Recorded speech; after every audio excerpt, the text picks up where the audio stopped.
तो ठीक है बच्चों, मैं सबसे पहले आपके पास अभी डिस्कस कर रहा हूँ कि आपके आईएससी यानी कि क्लास 12 बोर्ड प्रैक्टिकल्स में किस तरह से आपको फाइल बनानी है और उसमें कौन से ऐसे इंपॉर्टेंट पॉइंट्स हैं जो आपको पता होने चाहिए कि आपको स्कूल में वाइवा से रिलेटेड क्या पूछा जाना है और आपको एग्जामिनर के सामने अपनी प्रोजेक्ट फाइल किस तरह से सबमिट करनी है, उसको क्या बताना है। तो बच्चों, ये पूरी प्रोजेक्ट फाइल मैं आपको बता दे रहा हूँ। इसके अलावा ये प्रोजेक्ट फाइल आपको डिस्क्रिप्शन बॉक्स में भी मिल जाएगी। तो बच्चों, ये अभी मैंने आपके पास एक general school little flower convent senior secondary school की प्रोजेक्ट फाइल किसी बच्चे की मैथ्स की मैं आपको दिखा रहा हूँ। ये जो प्रोजेक्ट फाइल है बच्चों, उस बच्चे ने application of derivative and vectors पे बनाई है। हो सकता है आपको लीनियर प्रोग्रामिंग पे मिली हो सेक्शन सी पे। तो कुछ बच्चों को सेक्शन ए पे मिलती है, कुछ बच्चों को सेक्शन बी में मिलती है, कुछ बच्चों को सेक्शन सी में मिलती है। तो बच्चों, यहाँ पर हम लोग के पास जो प्रोजेक्ट फाइल है वो application of derivative and vectors. तो बच्चों, इस तरह से आपको प्रोजेक्ट फाइल बनानी होती है। और प्रोजेक्ट फाइल बनाने के बाद इस तरह से आपको किसको सबमिट किया है, सबमिटेड बाय किसने सबमिट किया है, उधर आपका नाम होगा और जिसको सबमिट किया है यहाँ पे उसके टीचर का नाम होगा। इसके अलावा बच्चों, इसमें सर्टिफिकेट वगैरह आपको उस तरह से लगाना होता है। तो ये सर्टिफिकेट में जो आपको बातें लिखनी होगी वो सारी यहाँ पर आपके पास लिखी हुई हैं, तो उसको आप इस तरह से कंप्लीट करेंगे। उसमें प्रिंसिपल के सिग्नेचर और टीचर के सिग्नेचर की जगह भी होनी चाहिए, क्योंकि अगर ये सर्टिफिकेट आप नहीं लगाएंगे तो सर्टिफिकेट अगर इनकम्प्लीट है आपका फ्रंट पेज पे तो यहाँ पर सिग्नेचर नहीं हो पाएंगे टीचर की, जिसकी वजह से फाइल आपकी हमेशा ही इनकम्प्लीट बनी रहेगी। तो उसको लगाना कंपलसरी है। उसके बाद बच्चों, एक्नॉलेजमेंट भी लगाना कंपलसरी है। तो आपको याद रखना चाहिए कि स्टार्टिंग में जो मैं आपको बता रहा हूँ, ये वाला फ्रंट वाला पेज, उसके बाद ये सर्टिफिकेट वाला पेज, उसके बाद एक्नॉलेजमेंट वाला पेज, ये सारे पेज आपके कंपलसरी हैं। उसके बाद आप इंडेक्स पे जो जो वर्किंग आपने की है वो सारी इंडेक्स पे आप वर्किंग दिखाएंगे कि आपने एप्लीकेशन ऑफ डेरिवेटिव और वेक्टर्स के बारे में क्या क्या समझाया है हर पेज पे, वो सारे टॉपिक्स आपको बताने पड़ेंगे। ठीक है बच्चों, आप ये सब तो समझ गए होंगे। अब मैं आपको कुछ मेन पॉइंट्स बताता हूँ। सबसे पहले बच्चों, आपको याद रखना होगा कि जो अभी आपका प्रोजेक्ट है उस प्रोजेक्ट को आप सही ढंग से पहले पढ़ लीजिएगा, क्योंकि सबसे पहले जब आपसे वाइवा पूछा जाएगा तो वो आपसे प्रोजेक्ट रिलेटेड ही आपसे वाइवा आपसे पूछा जाता है। ठीक है। तो अगर आपसे प्रोजेक्ट रिलेटेड वाइवा आपका प्रिपेयर नहीं है या आप उससे रिलेटेड क्वेश्चन का आंसर एग्जामिनर को नहीं कर पाते हो, तो ऐसे केस में आपको उसको कहना होगा कि सर वैसे तो मेरी मैथ्स प्रिपेयर है लेकिन हमारा ये वाला टॉपिक ज्यादा अच्छे से तैयार है। तो वो फोकस करके फिर उसी टॉपिक पे आपसे रिलेटेड क्वेश्चंस पूछेगा। अब वो क्वेश्चंस बच्चों आपसे बेस थ्योरम का एक्सप्रेशन भी पूछ सकता है। लीनियर प्रोग्रामिंग में हम कॉर्नर पॉइंट्स, ऑब्जेक्टिव इक्वेशन किस तरह से एक्सप्रेस करते हैं, ये सारी बातें आपसे पूछ सकता है। तो वो सेक्शन ए से भी पूछ सकता है, सेक्शन सी से भी पूछ सकता है, सेक्शन बी से भी पूछ सकता है। कहीं से भी आपसे फिर क्वेश्चंस आपसे रिलेटेड जो भी आपको अच्छा टॉपिक होगा वहां से वो पूछेगा। तो बच्चों, ज्यादातर इनवर्स ट्रिग्नोमेट्रिक फंक्शंस में भी क्वेश्चन पूछे जाते हैं, इंटीग्रेशन में भी क्वेश्चंस पूछे जाते हैं। ओके। तो बच्चों, आपके पास ये फाइल तो मैंने आपको इंडिकेट कर दी है। बस फाइल का कंपलसरी पोर्शन आप ये जरूर समझ लीजिएगा, मैं आपको दोबारा बता देता हूँ। ये फ्रंट पेज जो मैं आपको इंडिकेट कर रहा हूँ ये कंपलसरी आपकी फाइल में होना चाहिए। ये सर्टिफिकेट आपकी फाइल में होना चाहिए। इसके बाद ये एक्नॉलेजमेंट भी आपकी फाइल में लगा होना चाहिए 100%। उसके बाद इंडेक्स, उसके बाद आपकी जनरल कॉपी होती है। जनरल कॉपी वैसे तो कोई रीड करता ही नहीं है। और बच्चों, आपको ये ध्यान देना होगा, आपका जो फर्स्ट इंप्रेशन होगा वो लास्ट इंप्रेशन होगा। तो जब आप प्रैक्टिकल देने जाएं तो आप अपने आप को बहुत अच्छे से प्रिपेयर करके जाएं, यानी कि प्रिपेयर तो आप पढ़ाई में हैं ही, लेकिन आपके बाल काफी छोटे होने चाहिए अगर आप मेल कैंडिडेट हैं।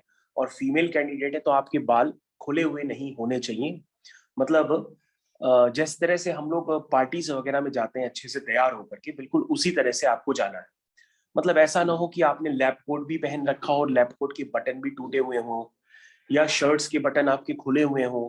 आप मतलब अच्छी तरह से ही वेल ड्रेस्ड हो करके ही एग्जामिनर को वाइवा देंगे, क्योंकि अगर आप वेल ड्रेस्ड होंगे तो उससे भी अच्छा इंप्रेशन पड़ता है। ये आपको जरूर ध्यान देना होगा। इसके अलावा बच्चों, आपका जो प्रोजेक्ट वर्क है, प्रोजेक्ट वर्क में करने के लिए आपको डिफरेंट कलर्स वगैरह जो भी हैं आपने यूज किए होंगे, ये डिफरेंट कलर्स वगैरह आप यूज करके ही प्रोजेक्ट वर्क अपना कंप्लीट करिएगा। तो ये जो बच्चों प्रोजेक्ट वर्क है इस बच्चे का, ये मैं आपको इंडिकेट कर दे रहा हूँ उसने इस प्रोजेक्ट वर्क में कितनी मेहनत की है। टोटल 36 पेजेस, 35 पेजेस में इसने मेहनत की है। मतलब यहाँ पे टोटल 35 पेजेस की इसकी फाइल बनी है। अब हम लोग क्या करते हैं, फाइल के लास्ट वाले पेज में चले जाते हैं। ये फाइल का लास्ट वाला पेज है और लास्ट वाले पेज पे वेरिफिकेशन जरूर होता है। तो वेरिफिकेशन आप अपने प्रोजेक्ट वर्क में जरूर क्रॉस चेक करिएगा कि आपने वेरिफिकेशन किया है कि नहीं किया है, क्योंकि जब एग्जामिनर आपकी प्रैक्टिकल फाइल या प्रोजेक्ट फाइल जो भी आपकी देखता है तो वो स्टार्टिंग के पेजेस और लास्ट के पेजेस जरूर देखता है। तो वहां पे वेरिफिकेशन वाला पेज लगा होना चाहिए। भले वेरिफिकेशन में आपने जो भी लिखा हो वो लेना देना नहीं है, नहीं उसके पास वो फाइल पढ़ने का टाइम है, लेकिन वेरिफिकेशन की हेडिंग जरूर होनी चाहिए। उसके बाद लास्ट में बिब्लियोग्राफी भी होनी चाहिए। बिब्लियोग्राफी का मतलब आपने ये जो कंटेंट लिखा है उसमें आपने किससे किससे हेल्प ली है, कौन सी स्टैंडर्ड बुक्स आपने यूज की है। जैसे इस बच्चे ने जो बुक्स यूज की हैं वो एस चांद पब्लिकेशन है, आर डी शर्मा है, अरिहंत पब्लिकेशंस है, और कौन सी वेबसाइट यूज की है, वेबसाइट का भी इसने नाम वगैरह लिखा हुआ है।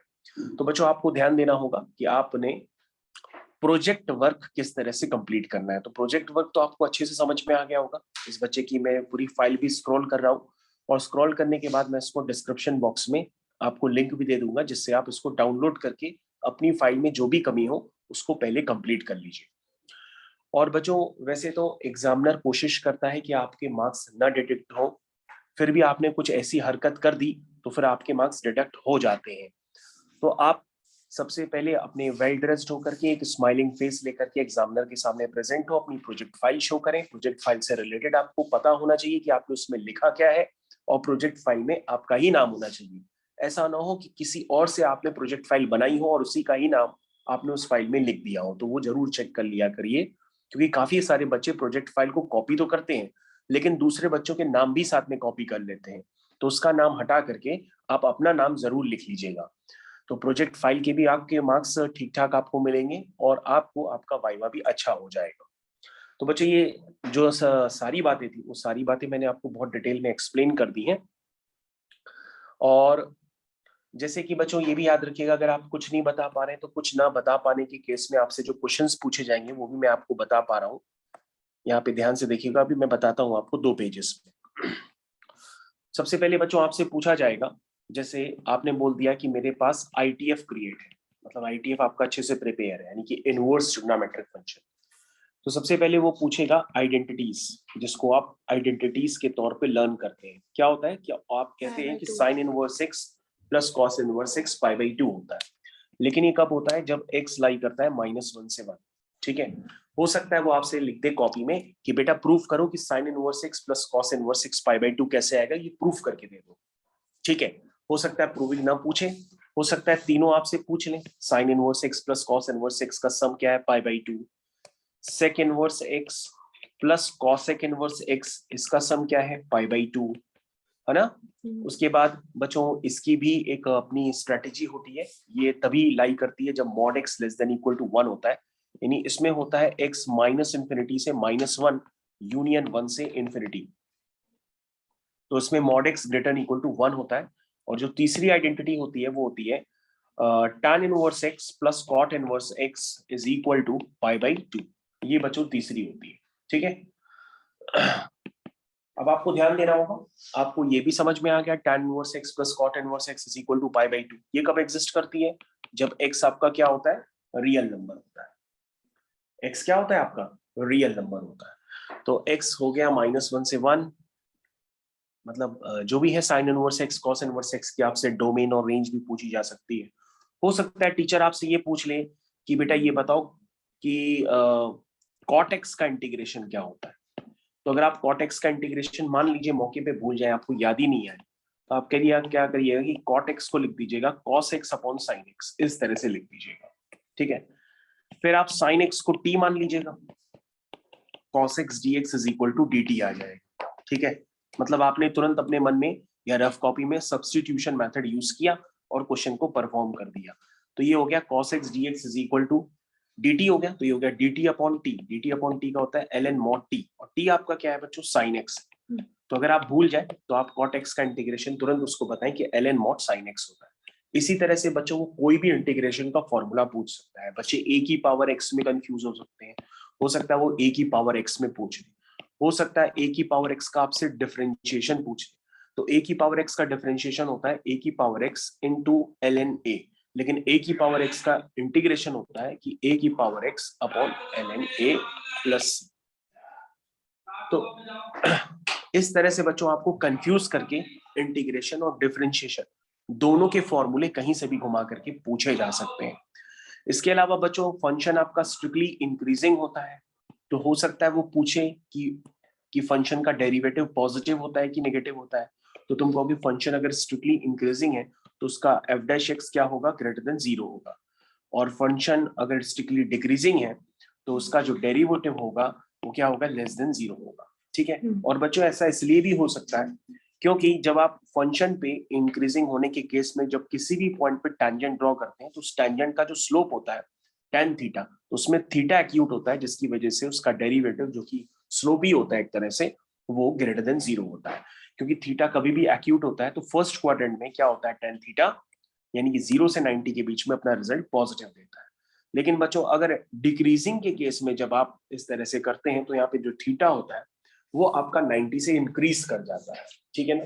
तो 90 से इंक्रीज होने की वजह से सेकंड क्वाड्रेंट में आप पहुंच जाएंगे और सेकंड क्वाड्रेंट में जो स्लोप होगा tan थीटा वो नेगेटिव हो जाएगा, क्योंकि सेकंड क्वाड्रेंट में साइन थीटा और कॉसेक थीटा पॉजिटिव होते हैं लेकिन जो tan थीटा होता है वो क्या होता है, नेगेटिव होता है, जिसकी वजह से एफ डैश एक्स भी आपको यहाँ पर नेगेटिव नजर आएगा। तो बच्चों ये सारी बातें आपसे पूछी जा सकती हैं। इसके अलावा आपसे हो सकता है व्हाट ये भी पूछ ले कि what is the meaning of conditional probability. तो आप कहेंगे probability of occurrence of A when B has already occurred, यानी कि किसी भी इवेंट के होने की प्रोबेबिलिटी जब बी हो चुका हो, ए इवेंट की होने की प्रोबेबिलिटी जब बी हो चुका हो तो उसी को हम लोग कहते हैं कंडीशनल प्रोबेबिलिटी। इसको रिप्रेजेंट करने का तरीका होता है P A intersection B divided by P B. और अगर वो आपसे पूछ ले कि अगर ए और बी इंडिपेंडेंट इवेंट्स हैं तो आपको तुरंत बताना होगा कि ए के होने की प्रोबेबिलिटी फिर बी पे डिपेंड नहीं करेगी, यानी कि पी ए बाई बी आपका क्या हो जाएगा, पी ए हो जाएगा। पी ए बाई बी आपका क्या हो जाएगा, पी ए हो जाएगा। और यहां पर आपका पी ए इंटरसेक्शन बी क्या हो जाएगा, पी ए इंटरसेक्शन बी हो जाएगा P A into P B के इक्वल हो जाएगा। ये बात बच्चों आपको समझ में आनी चाहिए। ठीक है। तो कोई भी क्वेश्चन आपने हो सकता है कोई टॉपिक इंडिकेट कर दिया तो उस टॉपिक से रिलेटेड आपसे पूछा जा सकता है। तो ये है सारे बच्चों डिस्क्रिप्शन। मेरे ख्याल से आप बहुत अच्छे से समझ गए होंगे कि एग्जाम में आपके पास जो 80 मार्क्स का मैथमेटिक्स का थ्योरी पेपर है वो तो आप करेंगे करेंगे, लेकिन जो 20 मार्क्स का इंटरनल असेसमेंट है उसमें आपका प्रोजेक्ट वर्क और वाइवा, उसमें आपसे क्या क्या पूछा जाना है ये बहुत अच्छे से आप समझ गए होंगे। तो ये है बच्चों, फिर से मैंने आपको आपका प्रोजेक्ट शो कर दिया है। इस प्रोजेक्ट को आप अच्छी तरह से देख लीजिए और कोई दोबारा डाउट हो तो हमको बताइए।